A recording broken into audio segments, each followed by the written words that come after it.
Welcome to the Female Stoic Podcast. My name is Stephanie Poppins, and I am an advocate for literary empowerment.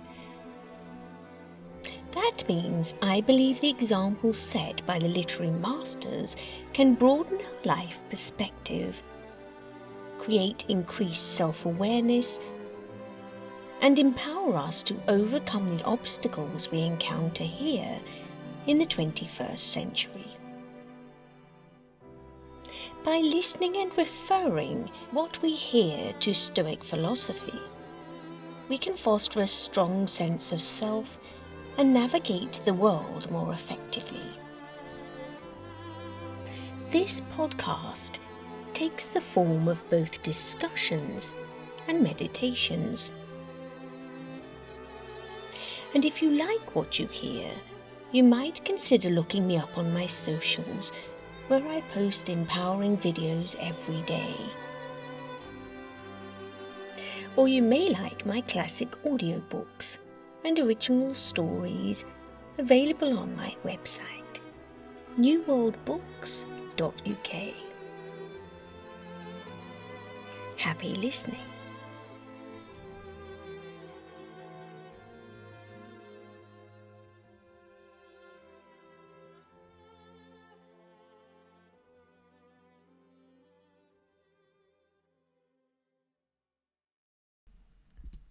Okay, welcome to the Female Stoic Podcast.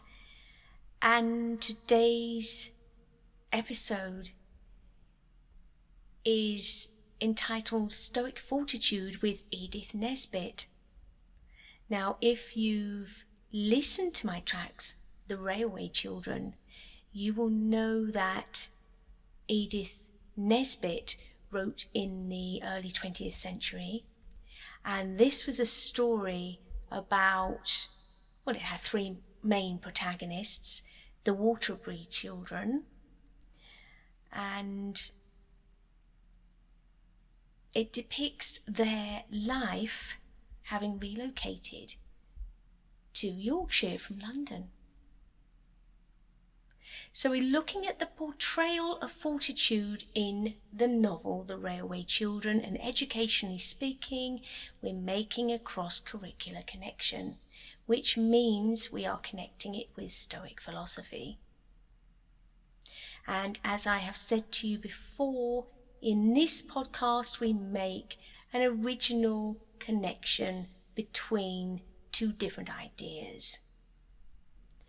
And that is the purpose of this podcast, to look beyond the subject matter and to connect it with other things that we might be interested in and so relate to in our lives in the 21st century.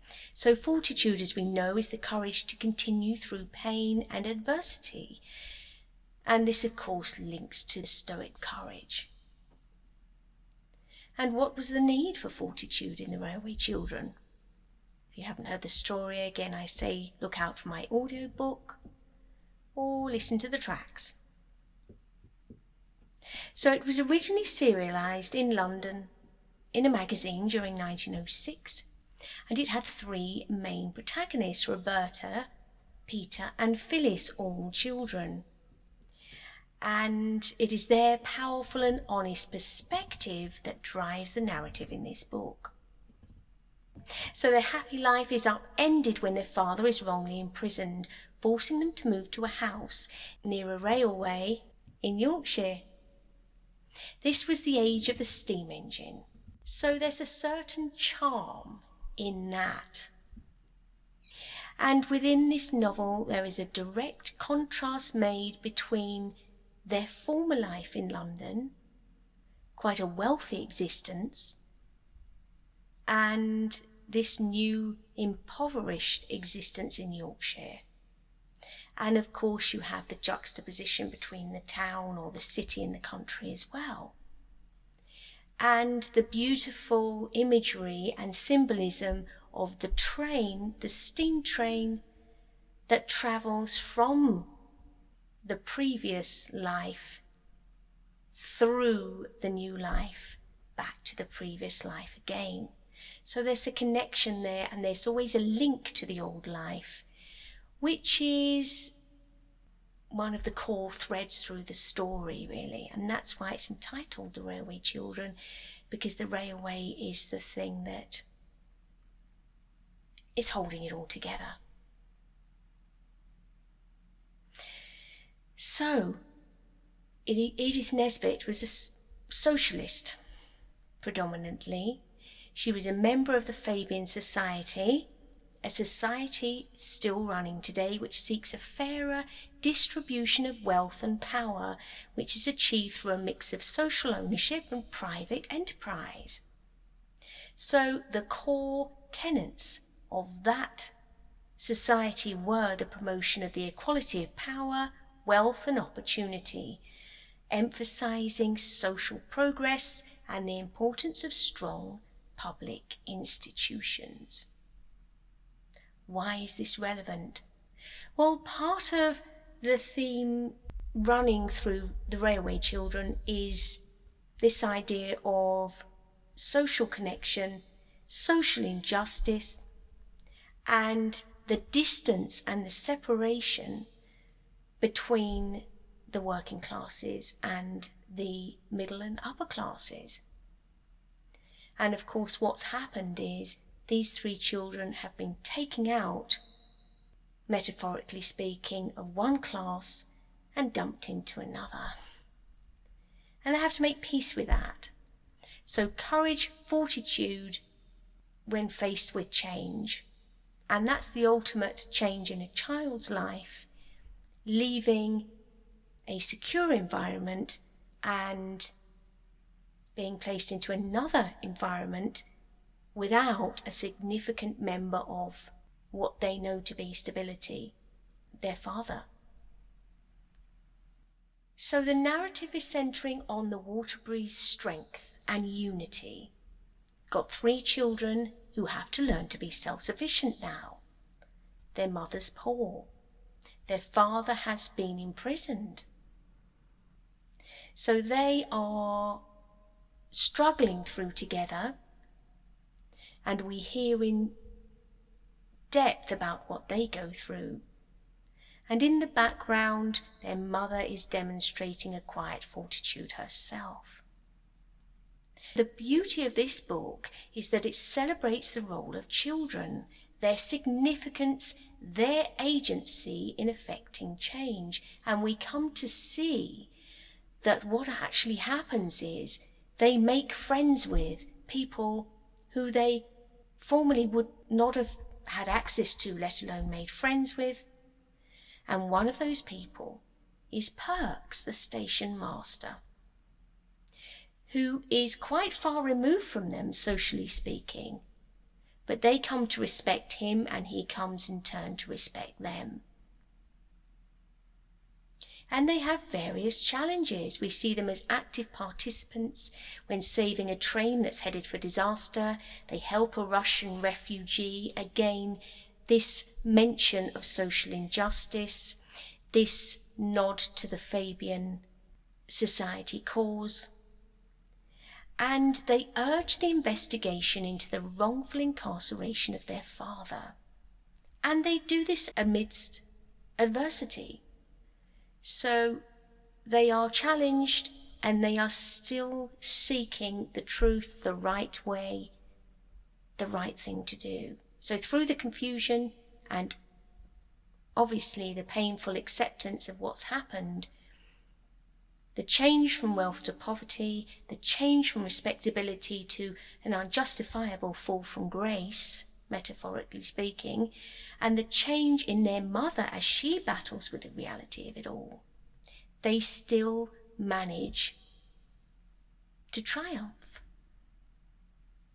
And of course, all the while, they're growing up. You've got one boy and two girls, each with different personalities, each in a different birth order. So they have different perspectives on it all. Bobby is the eldest with a deep connection to her mother's plight. Peter is the new man of the house, so he's trying his best to be everything he feels a young man should be. And there's Phyllis, who represents the spirited innocence of youth. So the children are complementing each other, but they're contradicting each other too. So they also have that infighting, those inner battles. But when push comes to shove, they club together and rise victorious, and that's the beauty of this story.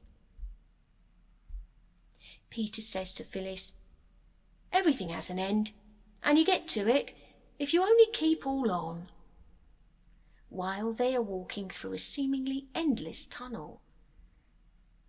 The symbolism there is a dark tunnel. They are at their worst.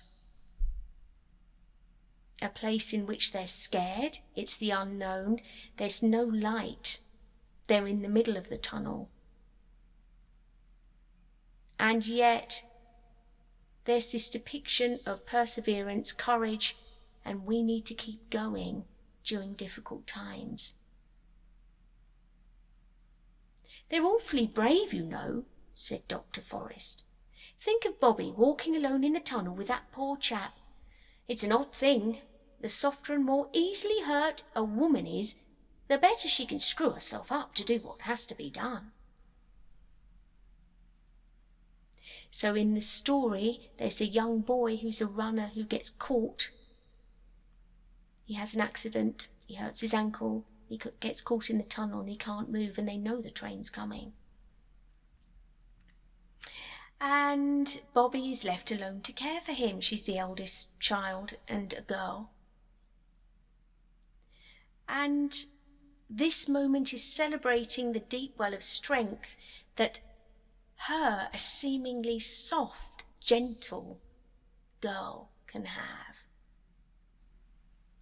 So Nesbit here is championing the individual's independence, capability, and a girl's independence and capability, regardless of societal constraints, regardless of adversity. And Mother and Bobby, this Roberta, have this strength, capability, and intelligence which connects them. She's the eldest child, and there's an understanding there. She knows from early on that something's wrong. They don't know what's happened to their father. They think he's gone away, and she keeps the secret. Again, fortitude in the face of adversity. And as we know, because we've all been children are capable of amazing things. And Nesbit here is using them to champion that cause. So she's suggesting courage isn't always dramatic, and often it's a steady resolve, the quiet resolve that's not receiving applause, but the commitment to do what's right nevertheless. In parts of the book, there are descriptions of how the children are dressed. Their clothes are made from old curtains, things that are found in the house. They don't have access to the luxury they had before. There's no applause every time they achieve something, and they spend inordinate amounts of time on their own, with no parental figure or guidance.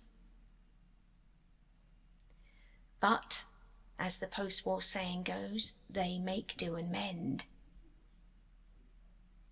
They use their old clothes at one point. They tear into them because they need to warn the train that there's going to be a crash if the train doesn't stop. So they are committed to doing what's right, despite the adversity. And let's relate this to Stoic philosophy. Well, we hardly need to point out the obvious, but we'll go a little deeper. So a quote by Marcus Aurelius in Meditations encapsulates this perfectly. This is a fundamental truth of life itself. Everything is born from change. And this sees, it's a passage through and a change from childhood to young adulthood. And it's that point that's depicted in this story that is one of the biggest changes a human can go through. And Nesbit's chosen that in order to depict this fortitude. Change is the fundamental natural force driving all existence, he says, with the universe constantly altering and renewing itself. Current realities are seeds for future ones, so it is up to us to find peace by accepting impermanence rather than resisting it. Resisting change leads to suffering. Transformation allows for adaptation and growth. In order to maintain inner peace, we must embrace change. And that's the point here. As we know, when we're on the threshold, 11, 12, 13, into teenage years, and adulthood is on the horizon, we have no choice. It's going to happen regardless. And what these protagonists have been placed into is not just that change, but change of location, change of circumstances, loss of a parent, being present in their lives for a significant time and coming to terms with that. This is fortitude. And if we look at Marcus Aurelius and consider how he embraced change, he worked through plague, he worked through famine, he focused on his duties as an emperor, and he viewed these immense challenges as external events that, while devastating, could not impact his moral duty. Unlike the others who fled the cities to avoid infection, he remained in Rome. He toured the empire to manage the crisis personally. He summoned the era's most brilliant minds to tackle the disease. He sought the recruitment of soldiers from unusual sources, even gladiators and slaves, in order to address manpower shortages caused by the plague.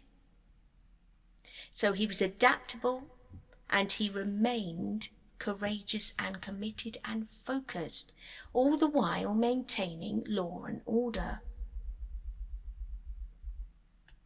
And this is what we're talking about here, that steadfast focus.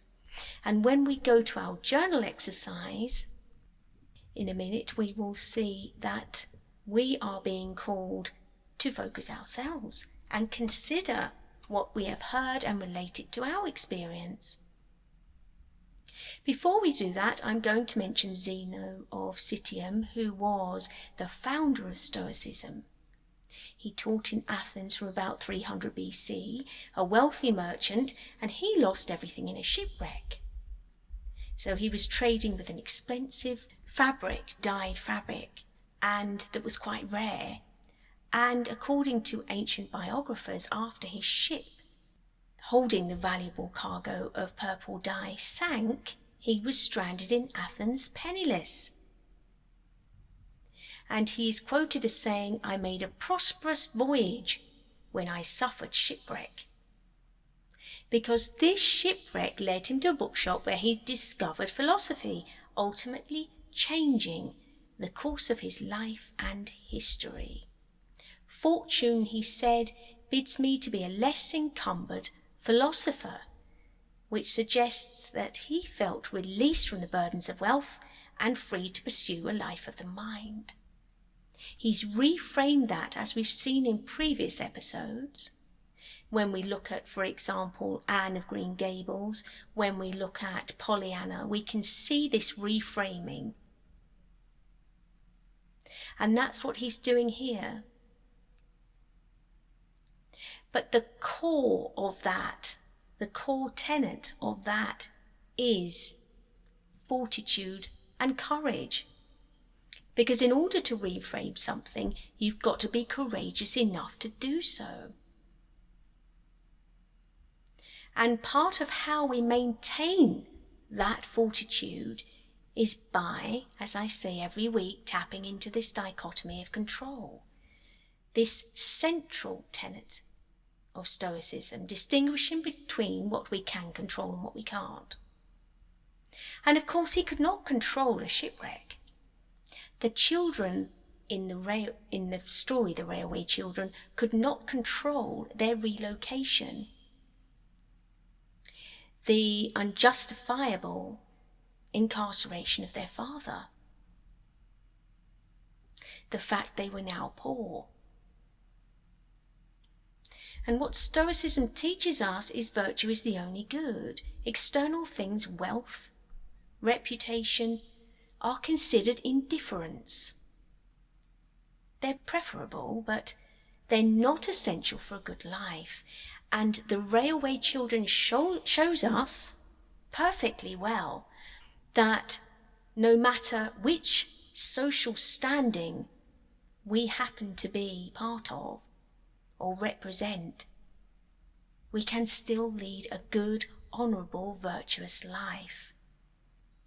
Stoicism teaches us only virtue, wisdom, courage, justice and temperance is of value.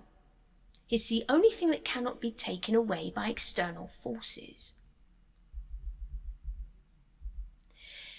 And from this we understand we must align our will with the natural order of the universe and accept what fate brings, because that's external. So there has to be an acceptance there. Railing against something that's unchangeable, that we have no power over, is only going to disturb our inner peace. And of course this ties in perfectly with the plight of Roberta, Peter and Phyllis. So there's not an absence of fear in the story. They're scared.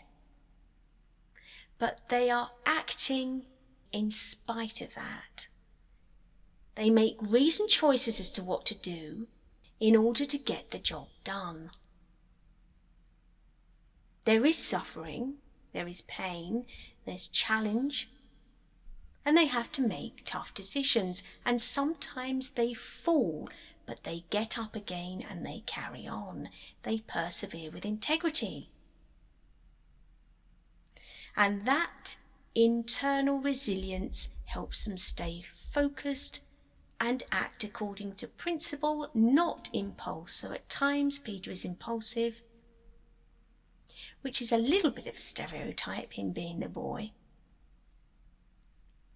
But he learns his lesson. He is guided by an elder, if you like, and someone from an older man. And he comes to understand that he has to be a little bit less impulsive and a little bit kinder towards his sisters. So let's go on to the journal task of the day. We, as you know, every week we get hold of our journal and we consider how this can be related to our lives. And the task today is this: write a challenge that has forced change for you.